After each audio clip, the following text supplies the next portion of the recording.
to bring that to you today at 10:30. I know Xavier, of course, also, as always, has some just some financial catching news up to date. That's right. Just things that are going on in the financial world.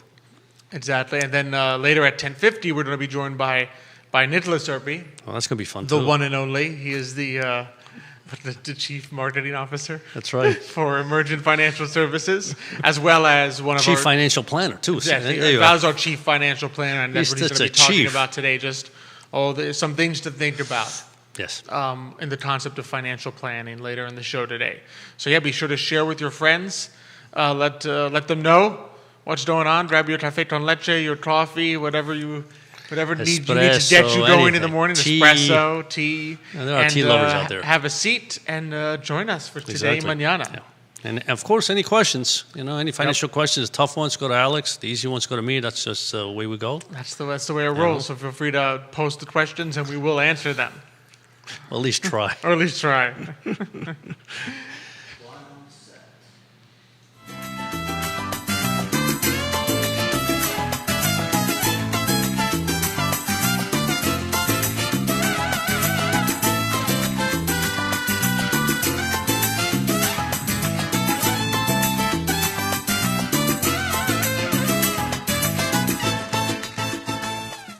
Good morning, everyone, and welcome to Today y Mañana. I'm Alex. This is Xavier. We're really excited to have you join us today on the I Love Seville network.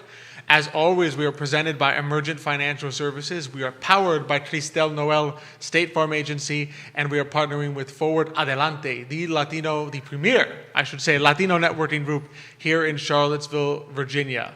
A really fun show that we have planned for you today. At 10:30, we're going to be joined by Colleen Hahn. She is the Vice President for Marketing and Communications for Perron Robotics, a really cutting-edge company right here in Charlottesville area that if you haven't heard about it, you should know about it. And so we're going to They will because know about it's an amazing company. Today, because it's an amazing company, and we'll share that with you later in the show today. And later in the show, of course, we'll also have Nicholas Erpe. He's our Chief Financial Planner at Emergent Financial Services, and he's going to talk a little bit about just some of the ins and outs, things to think about when making a financial plan that are really important to consider. Exactly. Just as a heads up, we were going to be joined by our good friend Cristel Noel from Cristel Noel State Farm Agency today, but she was unable to make it. She's a little under the weather, so we hope she feels better very soon. That's We're important. wishing you all the best, Cristel. And it's a shame because, we were going to have a really great conversation, because one of the things that Cristel Noel State Farm Agency does really well is business insurance. And that's so important. And it's something, that's where we did our business insurance from. Exactly. It's something that businesses really need to consider, because you've got your general liability, just making sure that if something happens, right, that you're covered, you're protected. If someone gets hurt on your property, one of your employees gets hurt on your property, you're covered under this basic general liability. And then, of course, some businesses like ours, you need that sort of additional protection of like umbrella coverages. Exactly. And so forth. And one of the things I think that is fantastic about Cristel Noel State Farm Agency is it's not just a matter like you go in there, it's like, here's your business insurance, you're done, goodbye, see you later. It's, no, how can I be holistic with you? Like Cristel will work with you.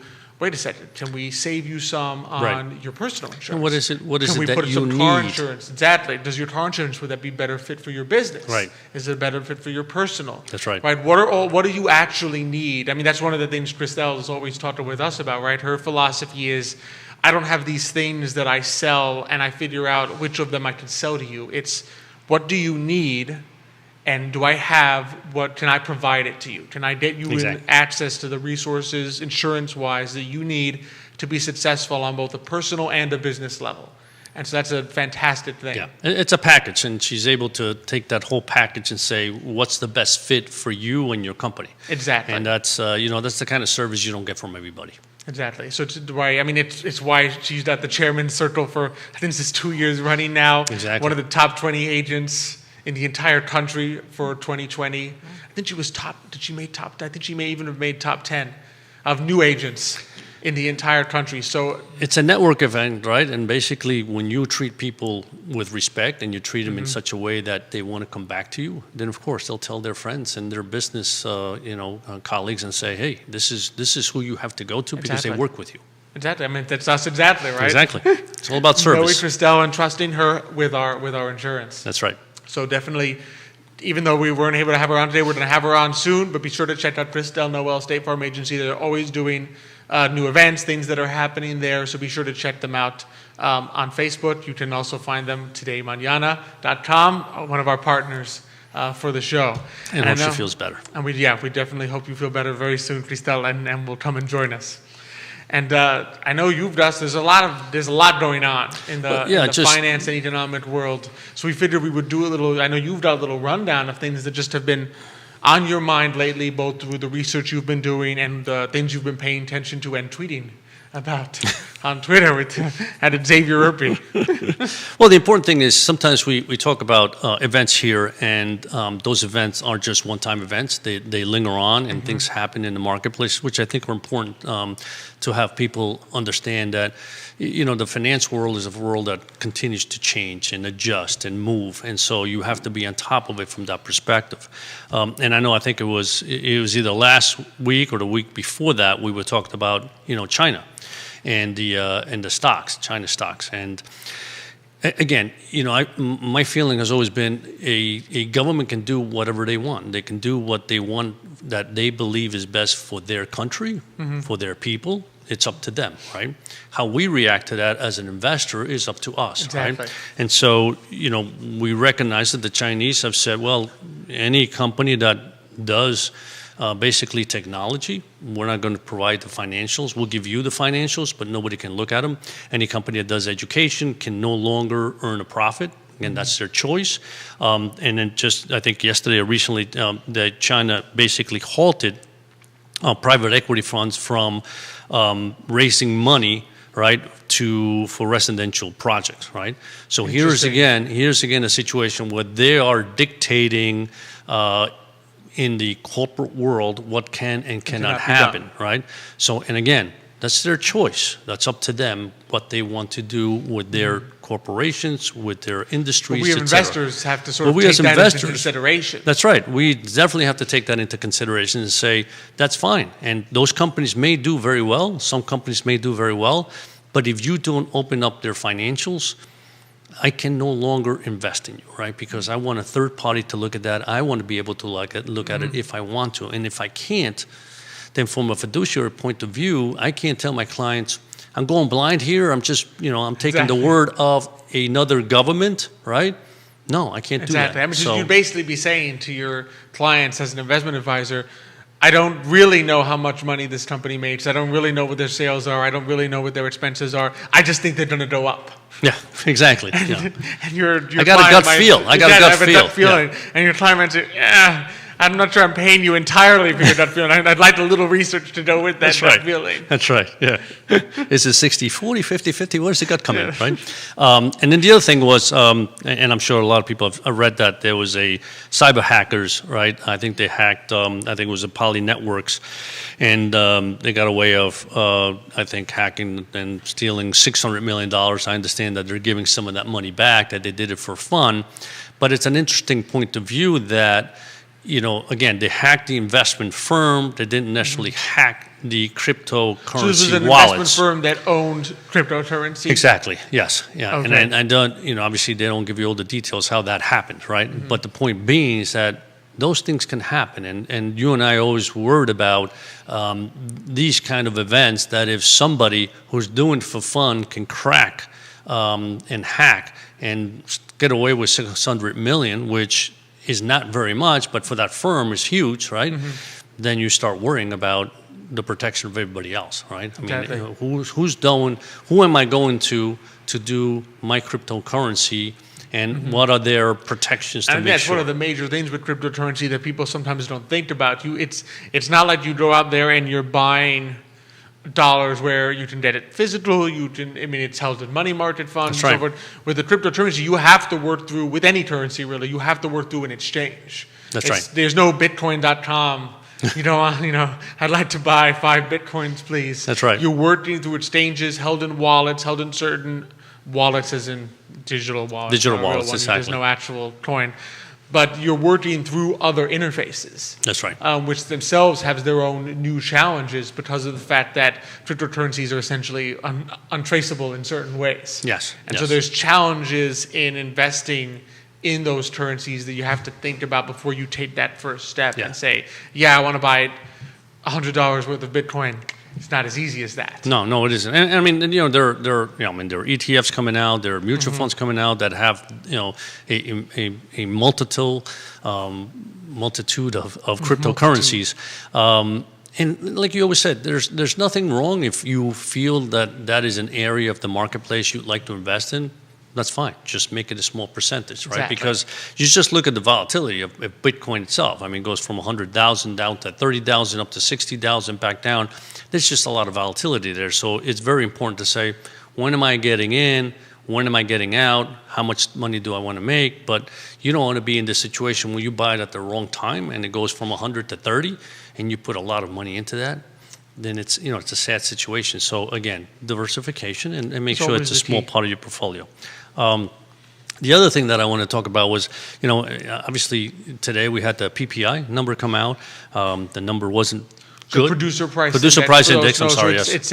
It's a measure of inflation, but instead of the consumer side, in other words, what you go out and buy, it's on the production exactly side. What companies are facing when they go out and try to purchase resources. Exactly, and that number year over year, so for the last 12 months, was up 7.2%. So that's a big number. It's a big number. And without energy and food, it was up 5.6%. So obviously, energy and food is a major component of the inflation we're getting. But even 5.6, it's a very large number. So without any doubt, the inflation numbers that we're seeing, and I think everybody is looking at their bills and saying it's doubled in the last year or so, or tripled, or whatever it may be. Some things are coming down. I mean, lumber basically is now almost where it was a year ago. So there are certain stabilizing. I've always said with regard to again. This is not a consumer-led inflation. It's a production-led inflation, right? So the producers aren't able to generate enough product, giving the demand, not because the demand is high, but because there just aren't enough workers yet working in those industries to produce, right? And so the feeling is once that begins to unravel, one begins to ease, will inflation begin to decline? Will it stay? In other words, the key is if something goes from $10 to $20, right? That basically is a 100% increase, right? Granted, that's not 100% increase in the sense of inflation, but you can think of it that way, right?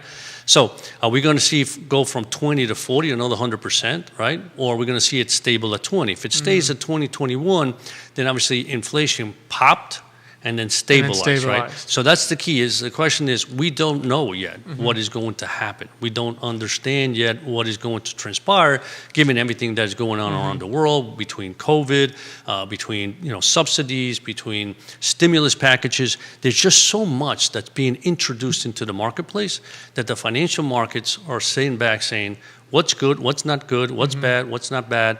And inflation, without any doubt, has risen, but is it going to continue? And the long term, really, the threat long term is continuous inflation. Right. Not a one-time pop and stabilizing. Now, the one-time pop can still hurt people in the short term. Absolutely. I mean, you go to the supermarket, if everything's 5-10% more expensive, that hurts now.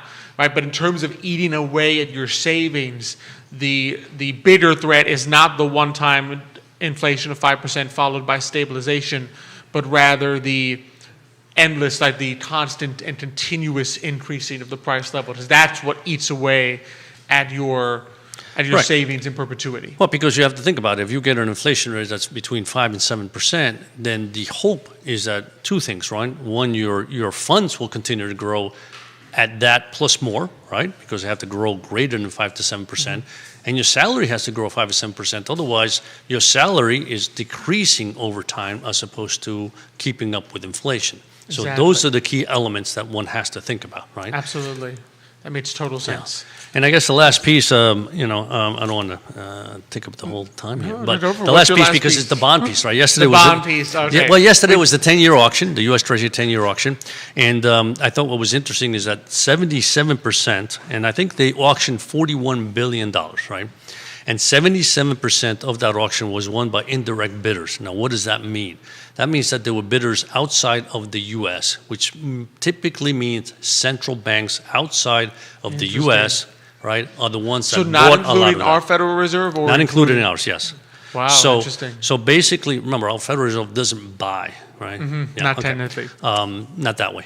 Not that way. So essentially, 77% of this auction was bought by other central banks, right? Which tells you one of two things. One is we're being bailed out so far by central banks around the world in the sense that we're issuing a lot of debt. And two, our interest rate, which is 1.34, 1.37, depending on what it is right this second, right, on the 10-year, is a very good yield. I was about to say it's relative, high. Right? It's a very good yield compared to the rest of the world. If you look at the rest of the world, the majority of the rest of the world is negative, right? There are only a few countries. You got Australia and Canada are the only ones that have rates that are still positive. In the Everybody developed else world. in the developed world, yes. So it's interesting that they say if I'm going to buy something, you got the biggest, most liquid market in the world is the U.S. bond United market, States. and interest rates are higher than anybody else. How long that stays, we don't know. Plus, I mean, you looked at that and you sit there and say, can they actually go higher?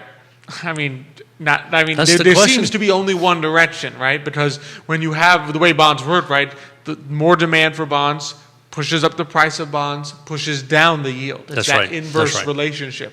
So you sit there and say, how high, I should say, can bond yields actually go if we're higher than the rest of the world and the impetus is for people to buy our bonds?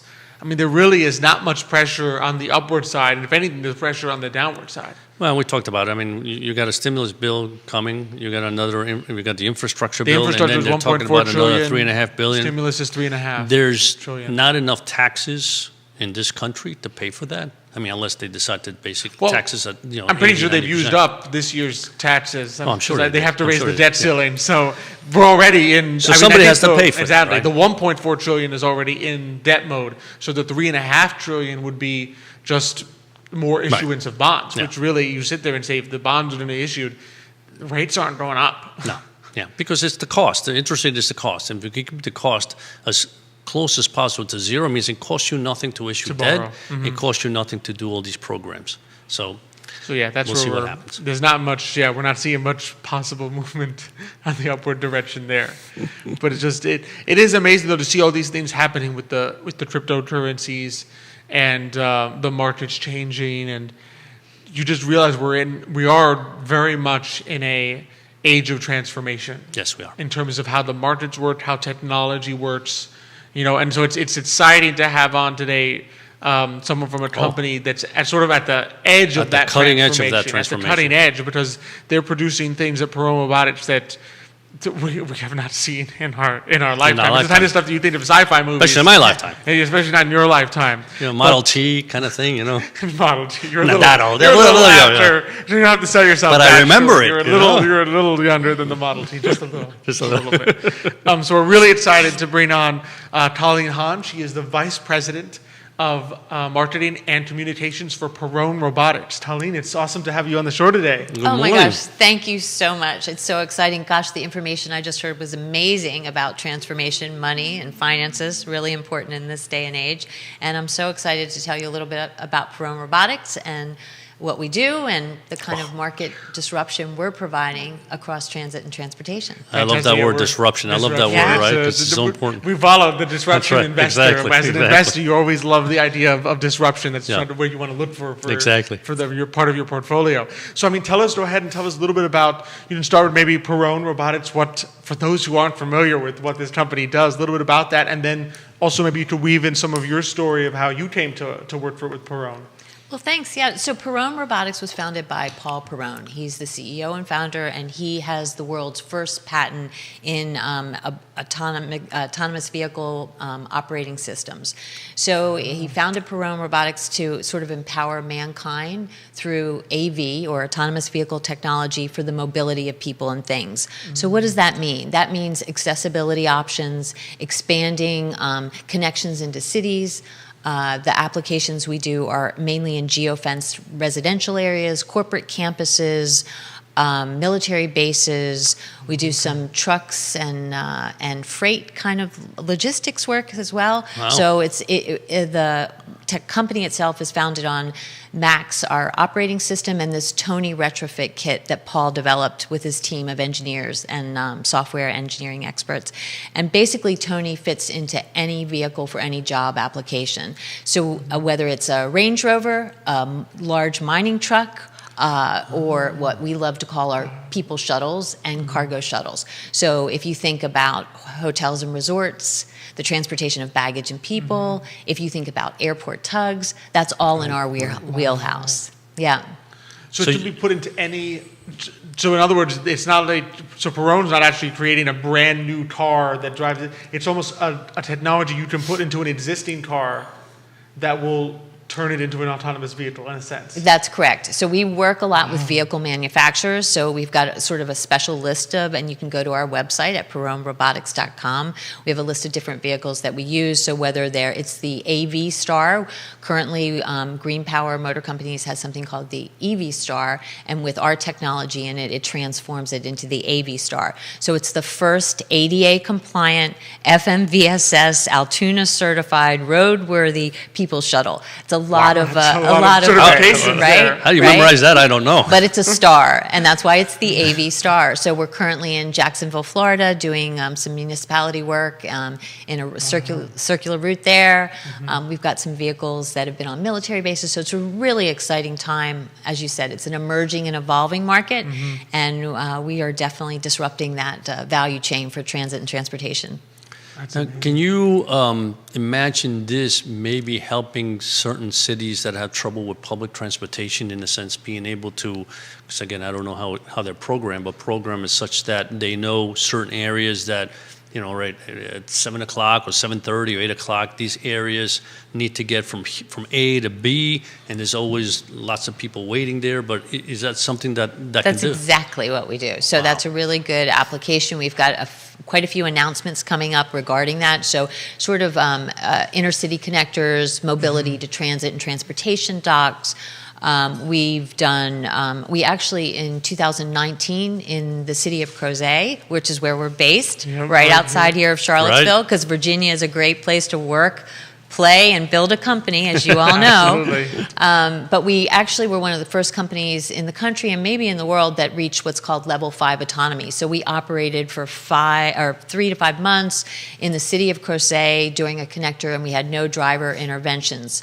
So what does that mean? We literally had this little shuttle that constantly was going around doing this route, taking people from the post office or local areas, and the guy sat behind it. We had a safety operator there just in case, but there were no interventions. The car just continued to run, and it ran without. So he never even had to take No, video he himself. didn't. Isn't that exciting? Wow, that is exciting. Now, does the software itself figures out that there's a red light, that there's a stop sign, or is that something else? I mean, obviously, there's sensors in the car, I suspect. So yes, you're correct. We have a sensor package that can be configured into any sort of configurations and scales with any kind of what's called an ODD, operational design domain. So in other words, based on the roads, based on the crosswalks, the lights, the stop signs, the merges that you have, you can configure these vehicles and the technology to expand or operate in those levels. So yeah, it's great. So it almost knows the route. So in addition to having sensors on the vehicle, you're saying it also knows the route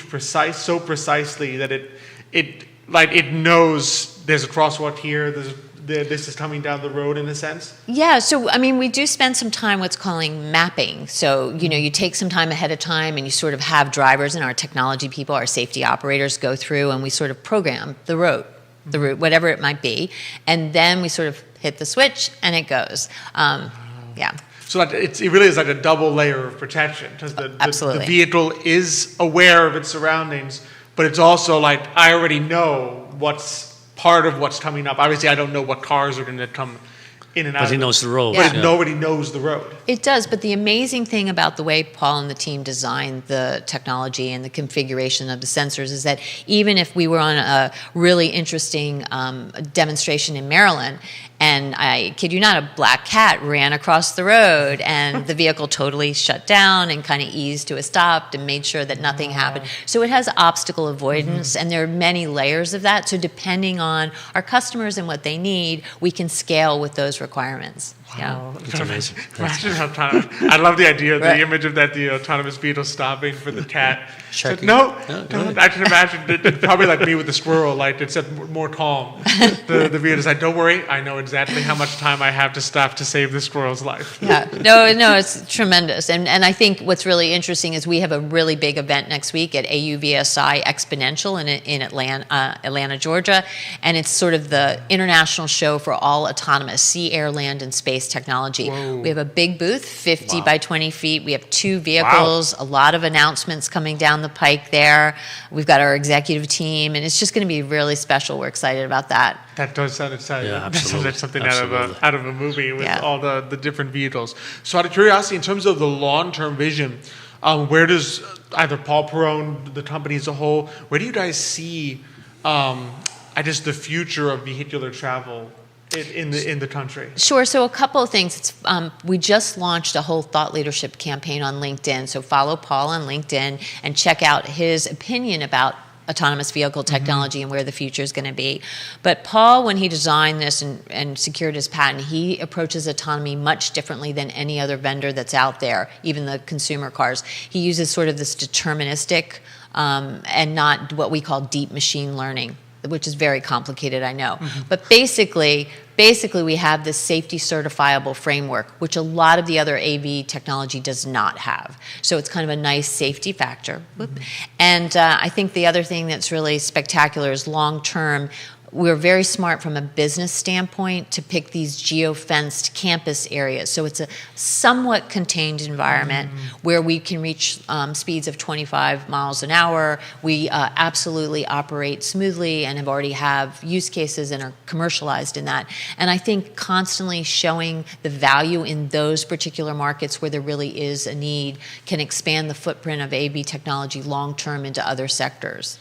So the geofenced area is almost like basically you've put an area where you're saying, don't worry, the autonomous vehicle actually can't leave this kind of area, or? Well, so it's sort of in the map, right? We do a map for it. So whether it's a truck yard, a logistics or warehouse yard where we're coupling and uncoupling huge tractor trailers and moving them around all autonomously, wasn't that great?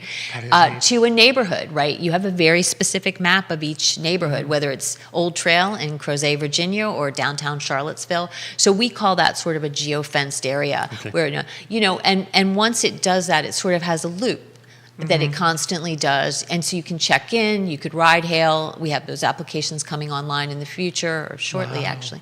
So, yeah. So you'd be able to sort of hail a Well, vehicle to... I think it'd be future. like, so it would have stops. So that's what a lot of Right. the cities and metropolitan areas are looking at. Like, if we have stops in certain areas, will it stop and let people on? It's a sort Exactly. of pre-configured stop and start and trail. I mean, that's what I was thinking about. I know there are big cities like New York City where, I've seen the buses go up and down Fifth Avenue, right? So that's a pretty easy route in a sense. It goes up, down Fifth Avenue, then up Madison, back down Fifth Avenue. So that's going to be the most simplistic route, right?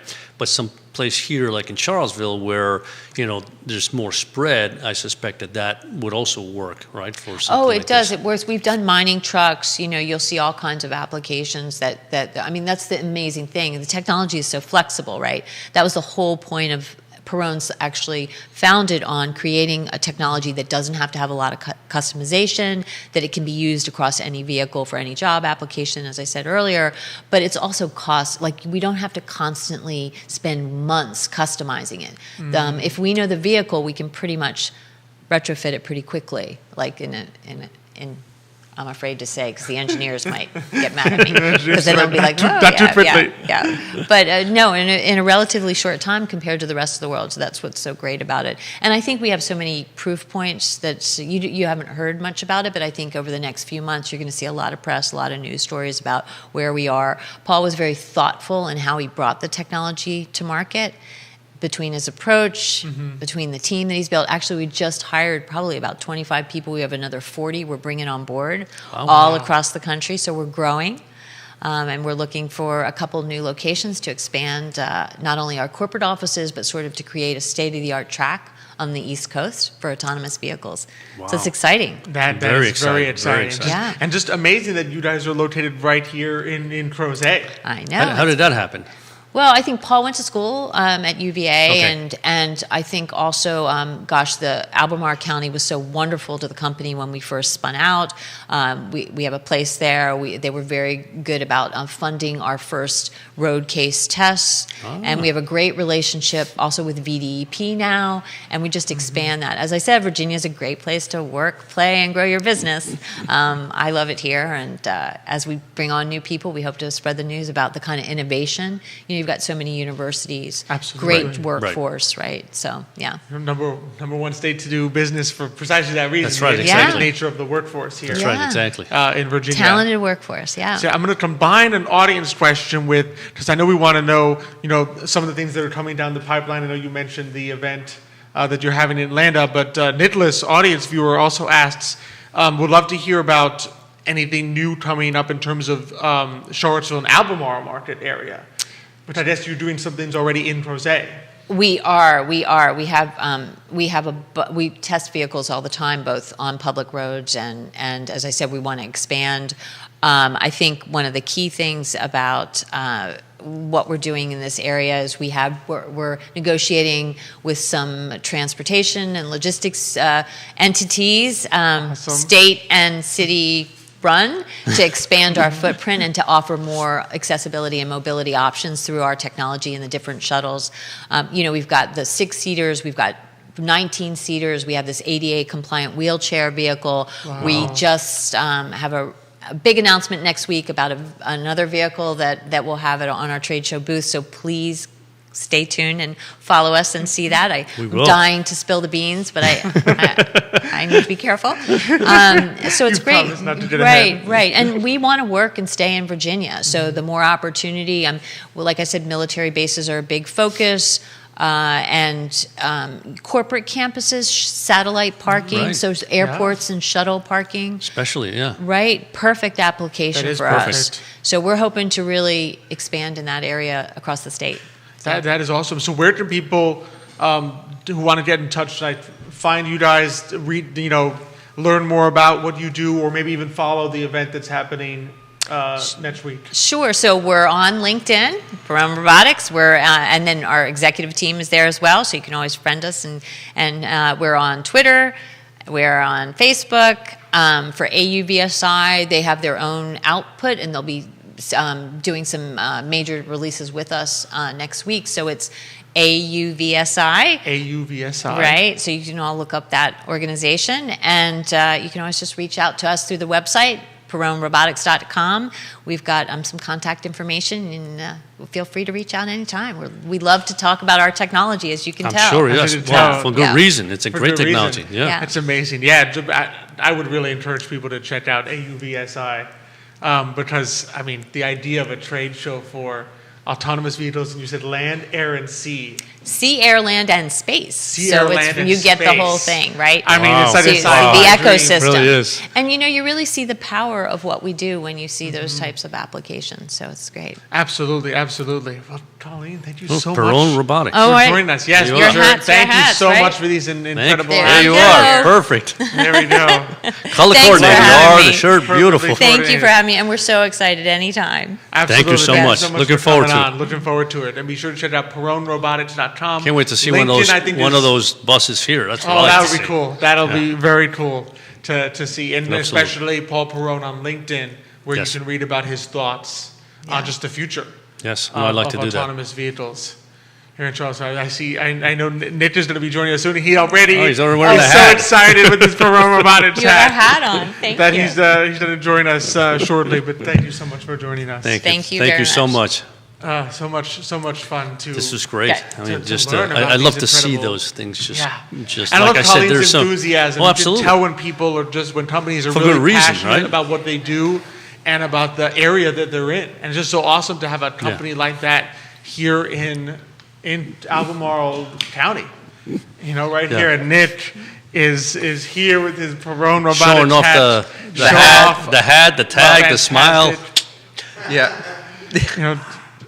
So awesome to have Colleen with Yeah, us. no, that was good. That was exciting. And like I said, the what that can do to places like Charlottesville. Exactly. We always talk about public transportation. Well, I was reading, I think in the Daily Progress, that they're having a little trouble finding enough people. Some areas find enough bus drivers. Yeah. I mean, this is one of those well, long-term solutions. Not that I'm ever advocating like bus drivers losing their jobs, but in a sense of like if people have, especially if you think people who used to do bus driving had now moved on to better jobs. Exactly. And say, you know what, I don't really want to go back to that because I took some time in the pandemic, went back to school, and now I have a better job. I really don't want to drive a bus anymore. Well, sure enough, you now have a solution for that, so we can still reach those people that need transportation, especially with, I know, no doubt about I've, listening to Real Talk and with Keith Smith and Jerry just about, just the high cost of housing in Charlottesville. But when you go out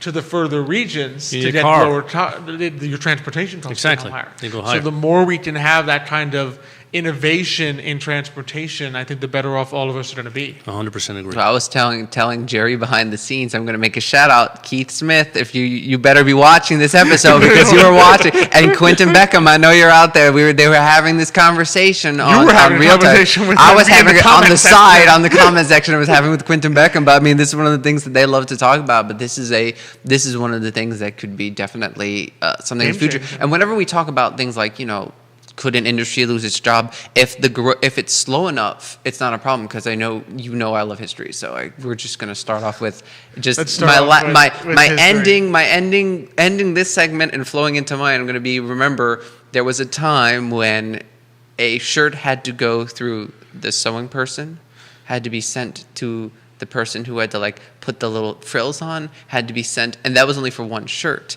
And then somebody invented something called the steam engine, which wiped out all those jobs, but then created literally the entire modern economy. The entire modern economy. It literally, rough statistic, but because I'm paraphrasing, but since the Industrial Revolution, that was the only time in history, and it's continuing on today, that the standards of living for the poorest segment of the population has increased. Yes. And it's continuously increasing. Only time in history. Which is amazing because you realize the Industrial Revolution is the 1800s. So for 5,000, when were the Egyptians? It may have started a little bit beforehand too because the agricultural revolution. But for 3,000, 4,000 years of human history, the poorest among us, our standard of living does not increase for 3,000 years. Yeah. Only to now reach where we have reached in 200. The only other time it had a significant bump up, you know what it was? Roman Empire? No, well, the Roman Empire had a little bit, but it was actually the Black Plague because it killed so many people that the price of labor went up. So, but then it went back down again, right?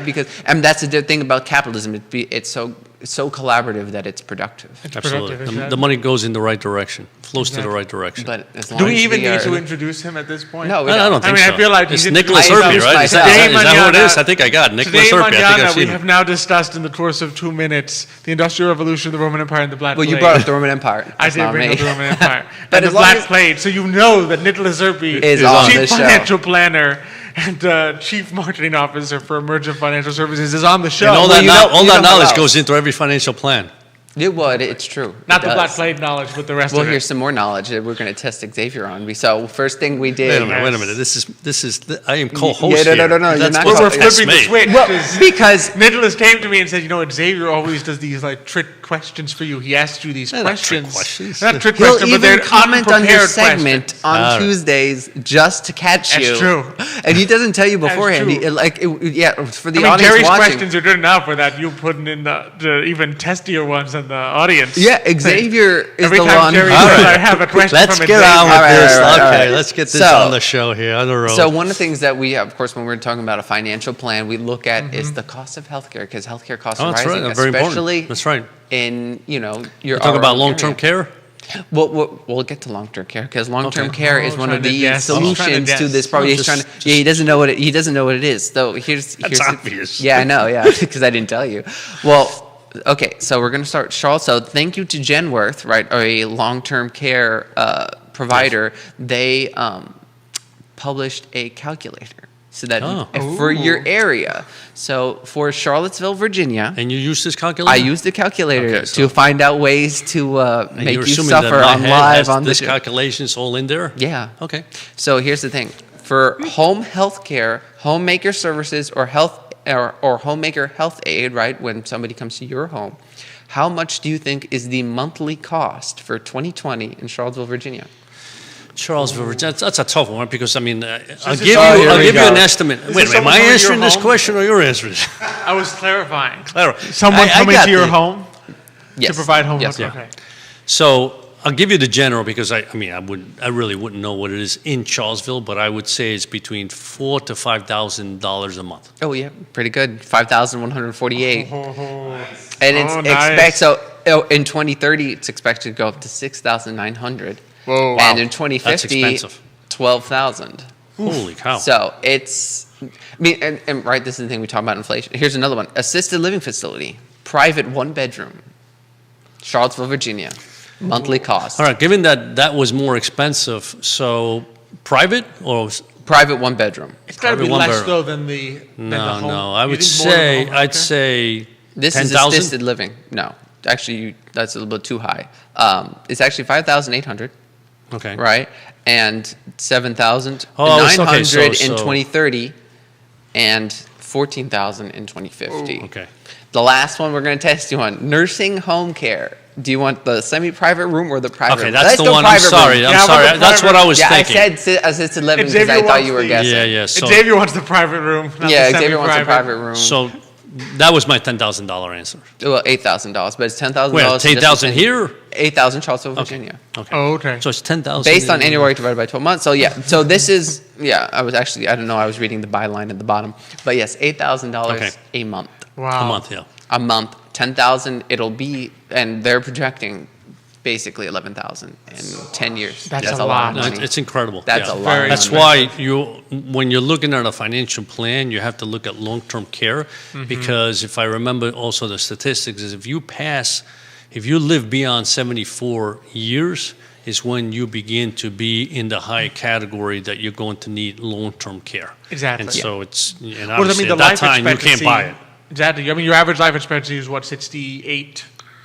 I think it's For higher Life now. expectancy? No. Yeah, what's life Life expectancy expectancy. For male or female? For male. Male, it's lower than female. No, Yes. for male, give me a second. I have those I think statistics. they're up in the 70s. We men don't last Well, as no, long. yeah, We- you're right. It's We get killed off more quickly. So, yeah, right, keep talking. I have it Yeah, right here. so, I okay, mean- so for male, the life expectancy is 84. Whoa, it's all the way, okay. And for females, it's 87. However, Wow. see, this is the catch, right? This is the things they don't talk about with a lot of finance is that the standard deviations are extremely high, though. Yeah. Right? Because if you are setting a target, like I want my money to run out at 84 because that's my average life expectancy as a male, you still have a 50% chance of living 10 years beyond that. Whoa. Right. So you can make it to 90. There's a 50% chance that you're going to make it to 94. I mean, on the flip side, there's also a 50% chance that you don't make it to 84. If you don't make it to 84, But- then you don't have to worry about money. I mean, think about it, that's a 20-year spread. It is, exactly. And you can't just expect that it's good that you are going to die at this time just Right. because the averages that's the whole point is that like these averages are so spread out that spread, and it's the same for Well, women. that's what makes financial planning so difficult, right? Because what people don't understand is that when you come and you say, I like a financial plan, it's not as, here's your financial plan, here's what you have to do, thank you very much, and you in 30 see you in years. 30 years. Yeah. No, you have to look at that plan continuously, meaning year by year, because inflation can change. Inflation is an important factor, and you just mentioned long-term care, how high that's going to go, right? Right. So that's important. Inflation is an important number, right? Right. The return on your portfolio, am I getting 2%? Am I getting 12%? Am I getting 8%? What's my average, right? Because again, the return on portfolios don't average just 5% every single year or 7% every single year. They go up 12, then down 2, then up 7, Exactly. whatever it may be, It's right? a process. It's a process, exactly. And so the important thing is to continue to review that and see how the client is doing, see what his expenses are, how he's coping, whether, and let's be honest, I mean, from 65 to 75, right? You're still active. You want to go out. You want to Exactly. enjoy. You want to play golf. You want to travel, whatever it may be, right? So those expenses are higher. From 75 to 85, you begin to slow down, right? So you still like to go out, but at that point, maybe Now you may have more healthcare exactly. costs. You have more healthcare costs, and at the same time, you say, I don't really need to go to Europe this year because it's just not something that's in me, right? Right. From 85 to 95. you've slowed down enough that, the majority of older people say, I just want to stay in my home or Exactly. in my, in my and really at that daughter's point, a home. lot of it becomes not having to have your children worry about That's right. where are you, where do I put mom, how can we afford Exactly. this? Exactly. You want to make sure that you've put in the planning in advance to know, hey, I'm good. I am good, even if I live longer than expected, which, as you pointed out, is a very high possibility. I mean, Yeah. I think a lot of people don't. When we think of average, our assumption tends to be, well, almost everyone is going to be around the average. I said, no, that standard deviation to be very wide. Remember, there's also a second standard deviation, which means that you Exactly. still have a 25% chance of living beyond 91 and 93 for men and Wow. women, respectively. Right. Like, I mean, modern medicine is keeping us alive, but at the certainly same is. time, No, it certainly is. You want to make sure that you can plan effectively for it, which is, again, we talk about long-term, care. Like, most people, are you planning on that? Are you planning on needing, because I guess everyone always assumes that, like, oh, you're going to, maybe one day I'll have to go, to a nursing home or but are you planning to pay for it? Do you know how much it costs? Like, do you have insurance? I mean, there is insurance that covers it. And that's one of the things that we talk, like, when we sit down with the client, we go over all their insurance. Because the first one everyone thinks of, and mostly because of the way of how effective they are at advertising, is life insurance. Right. Because, like, what happens if I die? Well, it turns out that dying before your, I guess I would say before your time, but it's your time when you die. Before the average. Before you're expecting to die, like, and that's it turns out that's very rare. You're not To die before your average? Well, no, to die before to die very young. Oh. Let's put it that way. But to die young when you're in your 30s or 40s, course. it's quite rare, right? That's, I mean, the whole point of insurance is to protect against things in case they happen, right? But at least with long-term care, because of the fact that it's a sort of monthly cost, and I mean, there's ways that they've created insurance for it, but you don't think about that. You don't think about what if I'm still alive. That's You true. think about And the important thing Well, that and the other reality, you're planning for something that has, if you think about it, right, we do spend a lot of time as people planning for things that are could be very detrimental but have a very low probability, right? And life insurance is one of them, right? We very frequently will plan for what happens if, God forbid, something happens to me. How do I make sure that my family's taken care of? And that's the key, Ironically enough, a financial plan, particularly thinking about long-term health, long-term care Long-term insurance, but other elements. I mean, your savings, your investments, your retirement plans.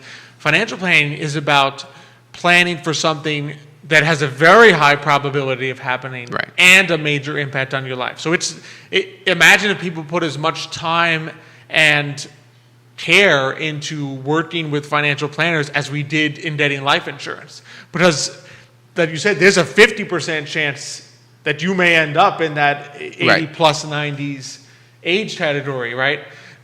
Probably less than a 50% chance that you suddenly die at age 30. Right. Yeah. Right? And yet we seem to put a lot more time and effort into making sure, I want to make sure everything's part of good. the reason why But is in reality, because it's a major impact. to think about it, if you are the income provider, and this is the one thing, right? When you're a financial plan, when you're looking at a financial plan, you're looking whether somebody needs life insurance. The first question is somebody income dependent on you, right? So the thing is, if you have someone that's income dependent, you're worrying about them. You're not worrying about yourself as much. Exactly. Whereas if you make it to your there are levels. 80s, you're not going to worry. If you and your spouse are still around and you're hanging out together, you worry about something bad happening to them if you're not there. I mean, what you always worry about is your family if you're not around. Exactly. Which is why life insurance is the one, right? What if I can't provide? So there are steps in life, and obviously the minute, and I've always said that, you get married, you don't think about life insurance, to be honest with you. The minute you have your first child, life insurance is Financial right? planner, in which case you have to think about So you buy life insurance, right? Because what you're worried about is that you pass away, and what happens, right? You just don't want your wife and your children to have any issues, right? You want them to at least be taken care of for a short college, period, right? you want to pay for the But long-term care, you don't start thinking about till later on in life. The only issue is that you really have to, and the reason is that by the time you get to 60 or 65, you may be turned down. Because think about it, from an insurance company point of view, I'm looking at you and I'm saying, there's a good chance you're going to be using long-term care, right? Yeah, exactly. And you're not 10, going to 20 pay me years. enough because let's face it, it's a business, it's an insurance. You have to Yeah. pay into the system to get out. They win with some, they lose with some, right? Exactly. But if they wait But from until their everybody's perspective, 65, right, no one would do that, right? If you yourself, if someone said, "Hey, Alex, I'll pay you, $10 every month, so that in the future, 40 years from now, if something bad happens to me, you pay me $100 every month." Yeah. Someone comes to me at 20 and it's a 40-year period, I'm happy to make that deal. Exactly. If someone comes to me at 60 and says, "Alex, in 5 years I may be Needing the $100. needing the $100 a month, but I'll pay you $10 a month," I'm going to be like, "No, thank you. No, That's a it's just losing. a That's an proposition. automatically losing Exactly. proposition. I need to make sure." Even just from a perspective of being able to continue doing what I'm doing to offer this service, I need to make sure that you have started early enough that I have now the funds to be able to pay you when you ask. That's right. Yeah. And the for this cost, money. the cost is a lot less when you start earlier. So, I mean, from a planning point of view, when you're in your 50s, you really have to start thinking about long-term care. Exactly. And start looking at what options there are, because there's lots of options, right? There's lots of plans. So there may be a plan that you say, this is good enough for me. If you've done well in life and you still have nice savings, you may say, I don't need a lot, Exactly. right? I just need a little to make sure that may those savings don't get self-insure, drained. as they say. Right, exactly. Well, one of the things that we look at, right, when you're doing a financial plan is isolate weaknesses, right? I mean, that's what a financial planner should be doing, That right? sounds like a Sounds like a something out of Sun strategy. Tzu. Yeah, Sun That's Tzu Art of once War. wrote It's like that. isolate the weakness. Yes, well, I mean, it's kind of true though. Hey, like Jerry's laughing, but like, hey, that's He's like, read hey, Sun let's. Tzu, that's why. No that's doubt. why I I've bring read this up. the commentary, Sun Tzu, every war. Anyway, it's so fun. Yeah, Isolate everyone the read Sun Tzu.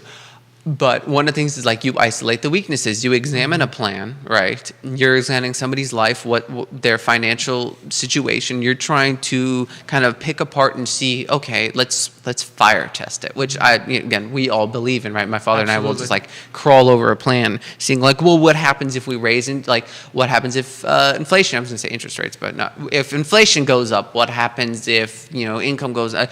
We play around with things because one of the things you're trying to find out is, okay, We stress test it. We don't play around. We Exactly. stress test. We stress That's why I said test. we fire What test. did we go? That's fire what I like. test, They're which is fire tested. Even more It's like dramatic. we send it walking across the hot coals That's to right. see what happens, what see goes what wrong. happens. And one of the things you come up with sometimes is, okay, you need life insurance because, and sometimes the couples, if we're having a couple, they don't even realize that both partners are necessary. Sometimes, again, you always worry about the one that is bringing the most income, but if you're reliant on an income basis on both partners, Then especially both if you may have need children, both may need it. So it's something that you're not thinking about because you're like, we'll insure the one who's got the most, bringing in the most value. But that's not always the case because sometimes you may need both, Interesting. to provide. So It's the holistic approach, I Right. think. It's, And it's the other thing taking a that- little bit of everything. Yeah, the other thing that people don't realize also is that let's assume that one of them is earning a little bit more than the other, right? What happens sometimes is one of the partners pass away, right? The tax bracket changed dramatically. So what you thought was going to be a lower tax bracket, now all of a sudden that one large earner is single and his tax bracket goes up. So those are, again, those are the nuances that you look at and say, here's what can happen if. And therefore, if that all of a sudden bumps them down and say, you're only going to last till 84, you have to say, we need something to supplement that, and life insurance is the way to go most Absolutely. Oh, we got some comments. Pauline Brunetti, watching hi, from Pauline. New York, is New York. is saying, "Thank you, gentlemen. This has been very informative. I never thought about long-term care and how important it really is to have. Thanks again." Oh, you're welcome, Pauline.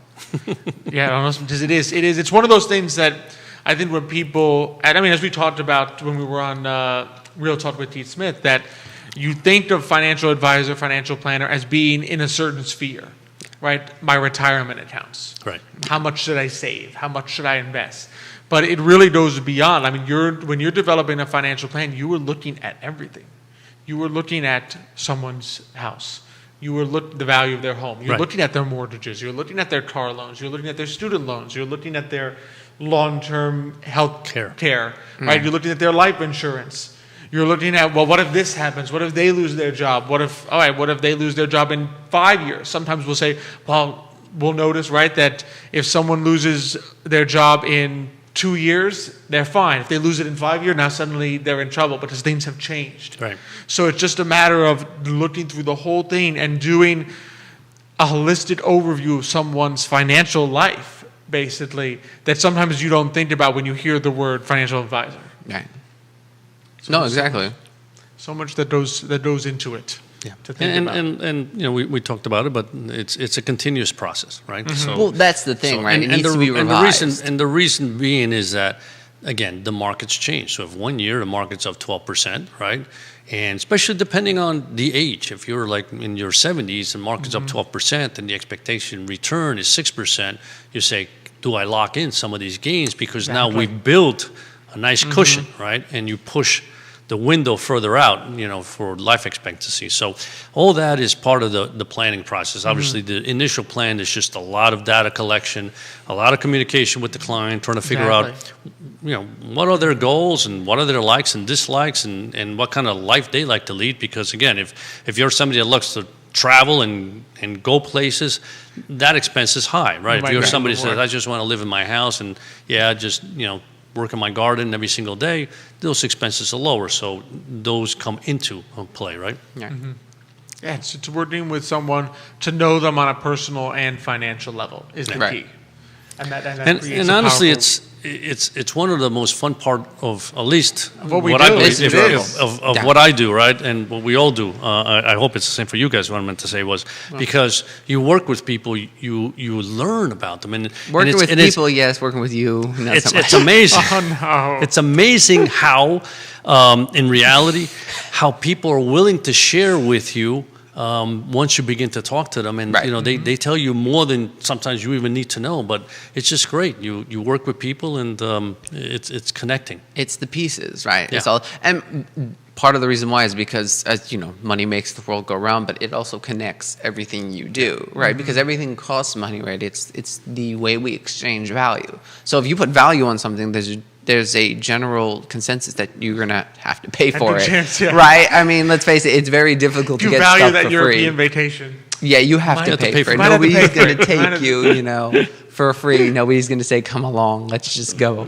And if they did, they'd be paying for it. That's true. Somebody's paying for it. So somebody is paying for it. And part of the reason is because that's how economies work, right? You exchange value, you exchange utility, right? Getting on a more economic level. But the whole point is that's what a financial plan does, because you're looking at everything that a person's life entails. Exactly. Well, thank you for sharing that with us. I mean, Yes. we had no idea. Thank you so much. I had We no appreciate idea. it. Yeah, the cost of care. I knew I was going to get you. I got to find something. It hits you. It hits later you. on. Well, you got me a little bit. I mean, you actually did do pretty well. Okay, I'm surprised. I am a little bit What surprised. would we grade this? Like 80%? No, he got a B minus. Maybe. B minus. That's 80%. B minus. There you go. No, well, okay, we'll be generous. No, he did. No, he actually did. He kinda guessed got the them. first one. He guessed the only Right one on. is What he do you got mean confused. guessed? Those are facts that are in my head. You told them, but I told her that universal. they weren't in your head. You just Well, knew but I didn't know what you're going to ask me. I didn't, you know. I Okay, mean, so you said you there did- was a calculator. I said, I mean, how is in I his going to mind. calculate It was in his- Charlottesville There's based so on what much I know? knowledge in his mind that he went into that computer and said, I know the answer to this. Either that or he snuck into my office and read the numbers beforehand. Did I That's sneak- what he did did. I look like I snuck in your office? Yeah. When? Well, I was in the bathroom this morning. Oh, thank you.